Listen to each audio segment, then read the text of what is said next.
프로듀서라면 꼭 확인해야 할 체크리스트 5가지. 오늘 말씀드리는 체크리스트 5개는 프로들이 실제로 작업할 때 매번 확인하는 기준입니다. 각 항목마다 자주 생기는 문제들과 해결 방법들을 말씀드리도록 하겠습니다. 첫 번째, 리듬 스타일 통일. 스윙으로 갈지 스트레이트로 갈지 리듬 스타일을 먼저 결정하고 모든 리듬의 요소가 동일한 스타일로 따라가야 합니다.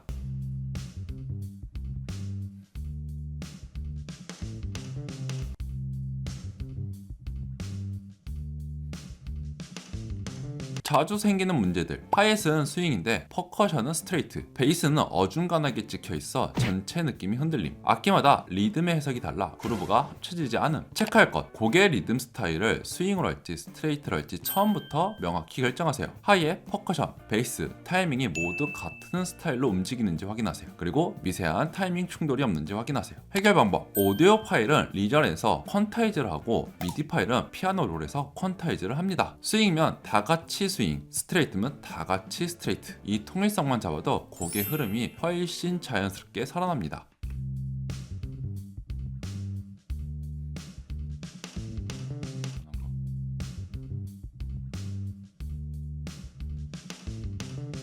두 번째, 타이밍 그리드 체크. 그리드 정밀도는 단순히 눈에 보이는 박자 위치뿐만이 아니라 샘플러에서 실제 어택이 시작되는 위치까지 포함한 타이밍 정밀도를 말합니다. 자주 생기는 문제들. 스네어 혹은 클랩이 3에서 5ms 뒤에서 떨어져 타이트함이 사라지곤 합니다. 하이 패턴이 미세하게 흔들림으로 곡이 불안정해집니다. 오디오 샘플러에서 샘플 어택이 실제보다 늦게 시작됩니다. 체크할 것. 모든 리듬 소스가 그리드에 정확하게 맞는지.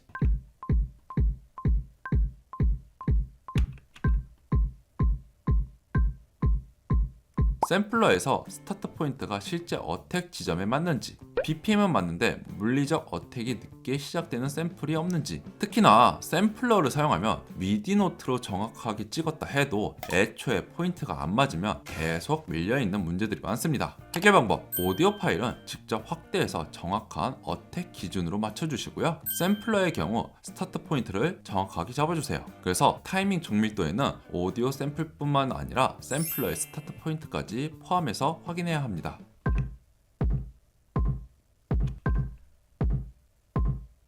세 번째, 차핑, 컷, 편집 클린업. 오디오 편집 시 생기는 작은 틱 노이즈들은 곡 전체 마감의 퀄리티를 크게 떨어뜨립니다. 자주 생기는 문제들. 샘플 차핑 부분에 틱 노이즈 발생, FS가 부드럽게 연결되지 않고 끊겨서 어색해짐. 체크할 것. 반복되는 컷 구간은 노이즈가 있는지 확인, 신스 혹은 FX 잔영이 자연스럽게 사라지는지 확인. 해결 방법. 모든 컷에 1에서 5mm 정도의 페이드 인아웃을 적용합니다. 신스와 FS는 잔향이 자연스럽게 사라지게 페이드 처리를 조정합니다.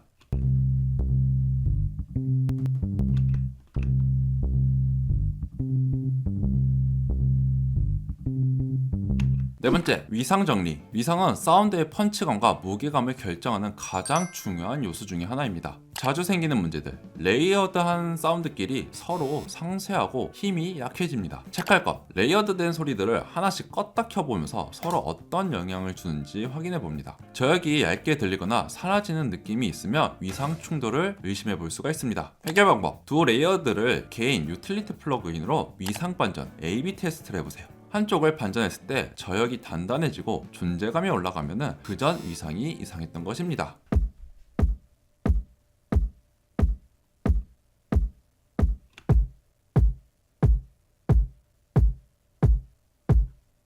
다섯 번째, 샘플 피치 정렬. FX, 임팩트, 킥 같은 샘플들이 곡의 키와 안 맞으면 전체적으로 통일감이 깨지고 어색한 느낌이 생깁니다. 자주 생기는 문제들. 임팩트나 라이즈가 반음 정도 떠 있습니다. 킥의 기본 톤이 루트 음과 충돌합니다. FX 배음이 스케일 밖에서 민감하게 튀게 됩니다. 드랍에서 불필요한 불협이 느껴집니다. 체크할 것. 모든 FX 샘플이 곡의 키와 조화되는지 확인합니다. 킥의 베이스 피크가 루트와 어긋나지 않는지 확인합니다. 해결 방법. 피치 시프터로 반음 또는 센트 단위로 미세하게 조절해 이때 주의할 점은 피치를 맞춘 뒤 아티팩트가 생기지 않는지 확인을 해야 됩니다.